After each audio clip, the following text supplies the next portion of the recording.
Olá, boa noite a todos. Quinta-feira, 1º de setembro, segunda edição começa falando da conclusão do inquérito da Polícia Civil sobre a morte de Gabriel Marques Cavalheiro, de 18 anos. Vamos direto à redação, conversar com a Gabi Nerina. Minha amiga, boa noite. Conta pra gente o que foi dito na coletiva de imprensa da Cúpula da Segurança Pública da Polícia Civil hoje à tarde, Gabi. Oi, Chemali, boa noite para ti e a todos que estão nos acompanhando e como nós esperamos por esse dia, né, Chemali? Olha, Exato. Foi uma longa entrevista, Chemali, com mais de 1 hora de duração do chefe de polícia e também dos delegados envolvidos na investigação que vieram de São Gabriel exclusivamente para participar dessa entrevista coletiva hoje à tarde aqui na capital. Foram ouvidas pelo menos 4 testemunhas para fazer esse inquérito, Chemali. E mesmo com o inquérito já finalizado, a Polícia Civil ainda aguarda laudos de algumas perícias que vão ser anexados a esse material que já foi produzido. Os 3 PMs Chemali foram apontados como responsáveis pela morte do Gabriel Marques. Veja mais detalhes a partir de agora. A Polícia Civil indiciou os 3 PMs por homicídio doloso com 3 qualificadoras. Sim, nós estamos diante de um homicídio doloso, triplamente qualificado por um motivo fútil, com emprego de tortura, que seria uma segunda qualificadora, e com a utilização por parte dos policiais militares, que já estavam indiciados, e a conclusão do inquérito agora confirmou esse indiciamento, de um recurso que impossibilitou a defesa por parte da vítima. A polícia concluiu que Gabriel foi morto por desacatar um dos PMs. Uma testemunha relatou que o jovem teria chamado o policial militar de fraco e que, na sequência, as agressões começaram. E o Gabriel, na ocasião da abordagem, teria sido agredido com um tapa, que o fez cair, provavelmente bater com a cabeça no paralelepípedo.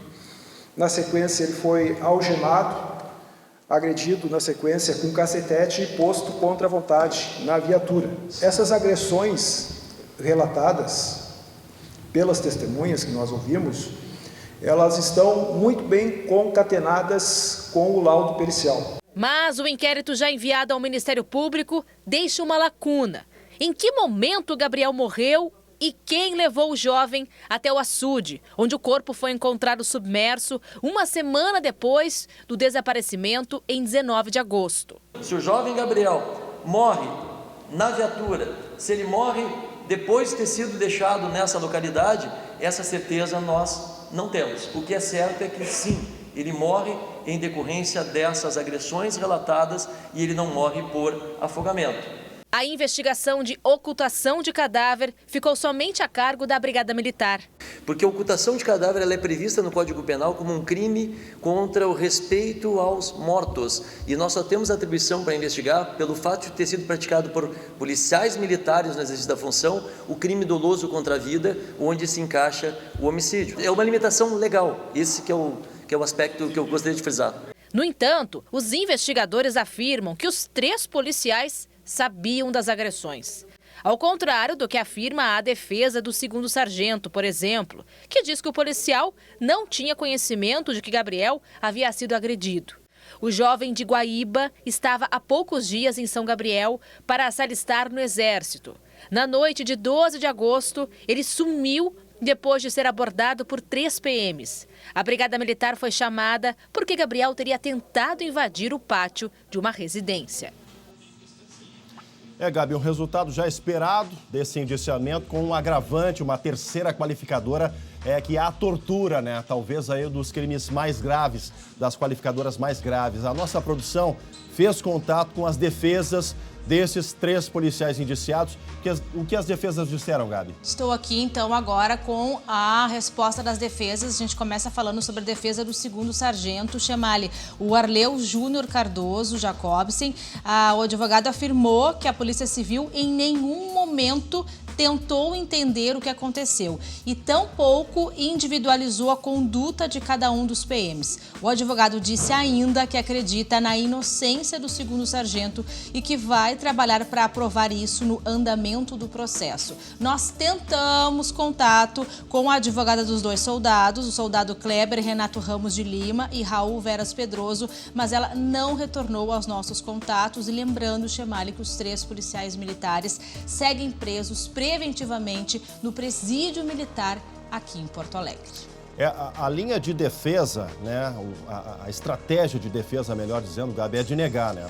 Tanto do sargento, o advogado Maurício Adami é quem tem atendido a nossa produção, a doutora Vânia Barreto, dos soldados, há pelo menos 2, 3 dias não retorna à produção do SBT. A gente fica sem a posição de quem está defendendo os soldados. Todo cidadão brasileiro tem direito ao contraditório e à ampla defesa. Agora, negar participação no crime faz parte da estratégia, mas dizer que a polícia não teve vontade de entender o que aconteceu é um pouco de exagero, né, Gabi? Pois é, né, Chamali? Lembrando que ontem você mesmo falou com o advogado Maurício Adami. Exato. E ele disse que negligência isso pode se enquadrar, já que o segundo sargento era o responsável, era o chefe da equipe, Exatamente. digamos assim, né, Chamali? Agora, dizer que ele não sabia, bom, de acordo com a Polícia Civil, isso não é verdade, não. Hoje, os delegados foram categóricos em dizer que sim, que há provas, há elementos, há testemunhas, há inclusive aquelas conversas que nós mostramos aqui, as conversas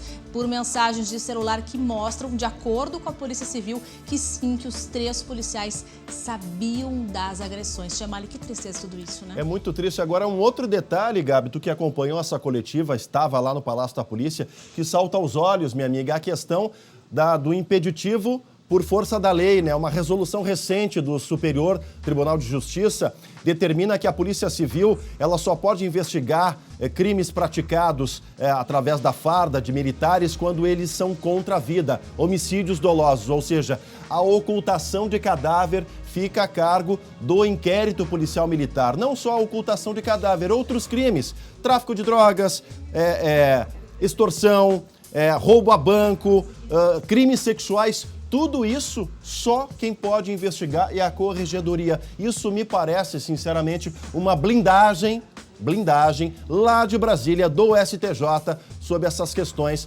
infelizmente cometidas por quem faz um juramento de salvar vidas e proteger a sociedade gaúcha, né, Gabi? Pois é, mas se tá na lei, né, Chamali, vai ter que ser cumprido, né? Mas eu tenho a mesma sensação que tu, e hoje na coletiva, meus colegas também, nós ficamos assim, ó, mas como assim? Nós gostaríamos de entender mais como foi a situação da ocultação de cadáver e a gente não tinha essa informação. Exato. Por força da lei. Por força dessa resolução recente do STJ. Obrigado, Gabi Lerina. Daqui a pouco a gente volta a conversar com a Gabi, direto da redação aqui do SBT. Atenção para quem acha que esse tipo de crime não dá nada, é só mais uma vantagenzinha. Foi desmontado um esquema criminoso que prejudicou seguradoras e também a polícia. É isso mesmo. Afinal, os investigadores foram mobilizados para apurar roubos de veículos que nunca aconteceram. Entre os integrantes dessa quadrilha está um empresário aqui da capital. É o famoso golpe do seguro. Mais de 1 milhão em falsas ocorrências. Esse foi o valor movimentado pela quadrilha em fraudes de seguradoras. Os criminosos simulavam assaltos na capital para pedir o dinheiro do seguro às empresas. Nesta manhã, 6 criminosos foram presos, incluindo um despachante. O líder do grupo havia sido preso em maio deste ano. Quando ele saía desse condomínio, ele foi adentrar em um veículo Trailblazer 2019 que estava com uma placa de um veículo Corsa 1996, né? Na garagem do chefe da quadrilha, outros 2 veículos de luxo com placas clonadas foram encontrados. Segundo a polícia, esse líder da quadrilha era um empresário do bairro Monte Serra, em Porto Alegre, que cooptava donos de veículos de luxo para registrarem falsas ocorrências e conseguirem o dinheiro do seguro. Depois, os carros tinham as placas clonadas e eram revendidos para outros estados. Em outro inquérito, a polícia investiga uma ocorrência de roubo de um Porsche de quase R$290 mil e de um relógio da marca Rolex de R$200 mil. A polícia acredita que não passa de uma mentira. Além disso, o grupo atuava da forma convencional também. 5 assaltantes de veículos que agem aqui na capital com violência. Um deles foi preso em casa com tornozeleira eletrônica, o que não o impediu, né, de praticarem roubos de veículo em plena luz do dia aqui na capital. É só esquemão que a polícia tem que correr atrás. e tem que correr mesmo, porque, olha, dá um prejuízo em toda a cadeia da indústria automotiva. Agora, vocês lembram que nós mostramos ontem aqui aquele homem que tentou extorquir a própria mulher, o do falso sequestro, foi preso e hoje não é mais funcionário da Prefeitura de Farroupilha. É o destaque que abre agora nosso Giro de Notícias. Christian Tonin, de 38 anos, estava de férias e deveria retornar segunda-feira às atividades na ouvidoria do município de Farroupilha. Mas a prefeitura exonerou o servidor depois que ele foi preso na quarta-feira em Florianópolis. O empresário tinha sumido no dia anterior e admitiu que forjou o próprio sequestro para pedir resgate à mulher. A polícia já tem suspeitas sobre a motivação do crime. Pela segunda vez, a Justiça Federal determinou que o menino Lucas Barcelos Soares seja transferido para um hospital de Porto Alegre. No prazo máximo de 24 horas, ele tem que deixar Santa Maria em direção à capital para fazer uma cirurgia e corrigir um problema de hidrocefalia. O hospital em que ele está não realiza o procedimento. Olha, esse caso do Lucas a gente volta a falar amanhã, porque vamos acompanhar se a determinação da Justiça, mais uma vez, não será cumprida. Torcemos para que a Justiça seja sensível, né, e que a rede hospitalar seja sensível e transfira o Lucas para um local onde ele precisa realizar essa cirurgia. Nos últimos dias a gente tem se debruçado sobre esses casos, né? Criamos aqui inclusive até um quadro, A Vida por um Leito, porque são muitas histórias parecidas onde a sentença, a determinação judicial é descumprida pela rede pública de saúde. E a gente torce para que amanhã a notícia seja positiva. A gente segue por aqui, olha, um avião, atenção, um avião de pequeno porte caiu hoje à tarde aqui do lado de Porto Alegre, em Eldorado do Sul, região metropolitana. Uma pessoa, infelizmente, morreu e a outra ficou ferida. A Gabi Lerina tem mais informações, Gabi. Isso, Chemali, informação, notícia que chegou agora há pouco para a gente aqui na redação, porque foi no final da tarde, por volta das 5 horas da tarde, esse avião caiu numa área de banhado em uma propriedade rural de Eldorado do Sul. 2 pessoas, como você disse, Chemali, estavam na aeronave, uma pessoa morreu na hora e uma outra com ferimentos foi levada para o Hospital Regional de Guaíba. O estado de saúde dessa pessoa não foi divulgado. Agora há pouco a perícia esteve no local para iniciar as investigações sobre a causa desse acidente. Chemali chama muito a atenção porque eu lembro que foi em maio, se eu não me engano, teve um outro acidente envolvendo um outro avião também de pequeno porte que acabou caindo numa lavoura de arroz, né? Então agora, novamente, uma nova ocorrência. Temos também informações Eldorado, chegando, né, Gabi? ao pouco também Também Eldorado do Sul, mesma região, né, Gabi? Exatamente, isso que eu achei isso curioso, né? Então as informações estão chegando aos poucos pra gente, não temos ainda, por exemplo, a confirmação da vítima, o nome, a identidade dessa vítima. Os trabalhos de perícia seguem lá nessa região. Isso despertou muita curiosidade, porque imagina só, né, chamar de uma situação grave, né? Obviamente temos uma pessoa que não sobreviveu à queda dessa aeronave, que é de pequeno porte, mas também não sabemos detalhes de onde estava vindo essa aeronave, para onde ia. Lembrando que tem um aeroclube ali na região também, né, Chemali? Exatamente. Vamos aguardar, então, as próximas horas para poder entender o que realmente aconteceu aí, mas, obviamente, muito trágico, porque uma pessoa morreu, né, Chemali? Exato, as imagens do Diego Calovi acompanhando aí o trabalho da perícia, do CINIPA, né, da questão da aeronáutica. Eu lembro, Gabi, que aquele caso lá de maio, Guilherme Roquette acompanhou aquilo, era um avião que transportava medicamentos. Havia caído ali, feito um pouso de emergência. Felizmente, ninguém ficou ferido com gravidade naquela oportunidade desse episódio de hoje, finalzinho da tarde. Infelizmente, uma pessoa perdeu a vida e a outra está ferida, foi socorrida. Ainda não se sabe as causas, como a Gabi disse, mas a perícia já vai fazendo o levantamento das possíveis causas. E amanhã, durante o SBT Rio Grande, às 11h30, com o André Har, com todo o nosso time, a atualização sobre mais uma queda de avião, uma queda forçada aqui na região metropolitana de Porto Alegre. Seguimos por aqui. Olha só, o que você acharia de um plano de saúde com carência zero? Isso é realidade. Com a IBCM, você se associa e já pode usufruir sem esperar. Este é o mês de aniversário da IBCM, que está completando 94 anos ao lado das famílias gaúchas. E para comemorar, Quem se juntar à IBCM durante este mês terá carência zero em exames e consultas. Agora, associado da IBCM, além de contar com diversas especialidades médicas, odontologia, físio, fono, terapias, conta também com carência zero. Afinal, se tem algo que não pode esperar é a sua saúde. A IBCM sabe disso e, por isso, resolveu comemorar da melhor forma, cuidando ainda mais de você. Mas aproveite logo, que essa condição é só para quem se associar ainda este mês de setembro. Por isso, chame já no WhatsApp que está aparecendo aqui na tela, que a IBCM vai atender você com toda a atenção. IBCM, o plano de saúde feito para o servidor público municipal e estadual.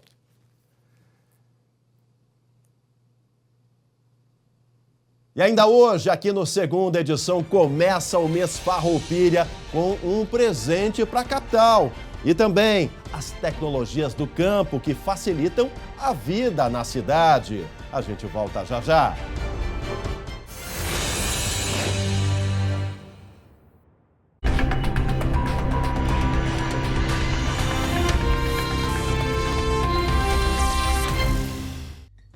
Eleições 2022, olha, o dia foi de presidenciável aqui no estado. As informações da redação.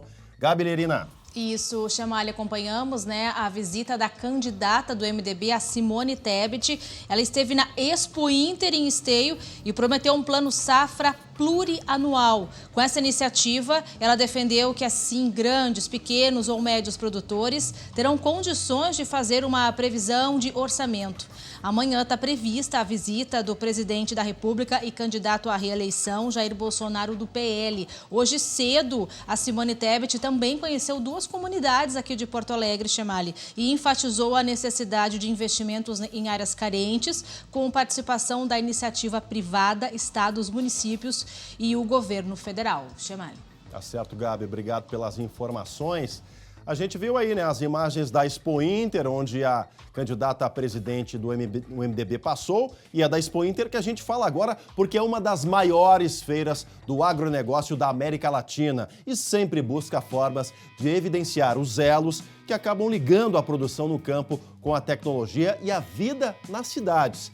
Na edição desse ano, até o teatro está sendo usado para traduzir ao público urbano a importância de um trabalho bem feito no universo rural. O teatro ilustra a vida real do campo. O menino da cidade herda uma fazenda, aprende a ordenhar as vacas do tambo e as crianças e os adultos também aprendem sobre como o leite é produzido. O horário de tirar leite é às 7 horas da manhã. Eu preciso ter o meu sono de beleza. Esta outra entidade de ensino trouxe personagens para mostrar a verdade sobre os gases emitidos na produção de gado. Uma forma divertida de entender o que realmente acontece na pecuária, esclarecendo aos visitantes e chamando a atenção para tomar cuidado com as pesquisas na internet e não cair na fake news. O teatro ilustra a principal mensagem ao público da Expo Inter. O que seriam de nossas refeições se não fosse um produtor rural? Mais do que isso, que o que é produzido é de forma responsável e correta. A gente tem procurado cada vez mais levar para o campo essa ideia da pegada de sustentabilidade no agronegócio, porque o nosso produtor, ele sempre cuidou do agro. No setor de máquinas da feira, mais demonstrações de sustentabilidade. Equipamentos que ajudam ao produtor sem poluir e com tecnologia. Esta empresa expositora adaptou produtos usados na fazenda para o uso em jardins urbanos, tendo a bateria como combustível e mais leveza para operar os produtos, o que agradou principalmente o público feminino. Porque ela poda rapidinho e bem parelhinha, né? É bem mais fácil que podar na mão. Pequenos detalhes com grandes informações que aproximam cada vez mais quem produz de quem consome. Tá aí a tecnologia com uma fábrica gaúcha aqui do Vale dos Sinos, a Steel de São Leopoldo. Agora eu quero saber da mãe da Catarina. Se a Catarina estivesse assistindo essa peça de teatro, teria compreensão de como é a vida no campo, minha amiga. Olha, com certeza, Chamalho. Eu queria subir, participava e queria tirar o leite da vaquinha, com certeza, viu, Chamalho? Muito legal, divertido, né? Olha, mas eu quero falar da Expo Inter para dizer que o meu pavilhão preferido, adivinha qual que é, Chamalho? Tem só uma chance de agricultura familiar, com aquelas delícias. Eu olhei e já fiquei louca pra ir lá, sabe, Chamalho? Pra provar aquelas delícias feitas de forma muito caseira, né? Tem aquelas chimias, tem o salame, que é uma delícia, os queijo queijos, colonial, os que queijos. coisa bem boa. E a gente vai passando, eles vão provando. Vai provando aqui, prova aqui. Sai de lá com a barriga cheia, mas com sacola também. Com porque sacola a gente vai também. pra Vamos comprar. abrir a carteira, né, Gabi? Vamos fazer a movimentação da economia do campo girar, minha amiga. Isso é bacana, isso é bacana. Olha, amanhã tem mais Expo Inter, tanto no SBT Rio Grande, às 11h30, quanto no segunda edição. Amanhã é o dia oficial, a inauguração oficial com todos os premiados, os grandes campeões da Expo Inter de edição de número 45, Gabi Lerina. Obrigado, minha amiga. Até amanhã. Até. Valeu. E olha, gente, o mês Farroupilha começou com um baita presente aqui para Porto Alegre. O sítio do Laçador, revitalizado, foi entregue hoje. As melhorias no local incluem aí o embelezamento no entorno e a recuperação da estátua, inspirada no tradicionalista Paixão Cortes. Patrimônio histórico de Porto Alegre, a estátua do Laçador foi construída em 1958 pelo escultor Antônio Caringe. A recuperação do monumento durou 5 meses. Gerdau e Sulgás, além do Sinduscom RS, foram parceiros no projeto, que recebeu R$800 mil por meio da Lei de Incentivo à Cultura, com contrapartida de R$90 mil da Prefeitura de Porto Alegre. O espaço foi adotado pelo Grupo Viva, que realizou a limpeza, pintura, jardinagem e instalação de bandeiras do Rio Grande do Sul e de Porto Alegre nesse local. Tá aí mais um grande exemplo de como projetos que incentivam a cultura, a preservação dos patrimônios históricos da cidade merecem ter destaque. Obrigado pela sua companhia. Até amanhã, 7h20, com o nosso Sextou. Tchau, tchau.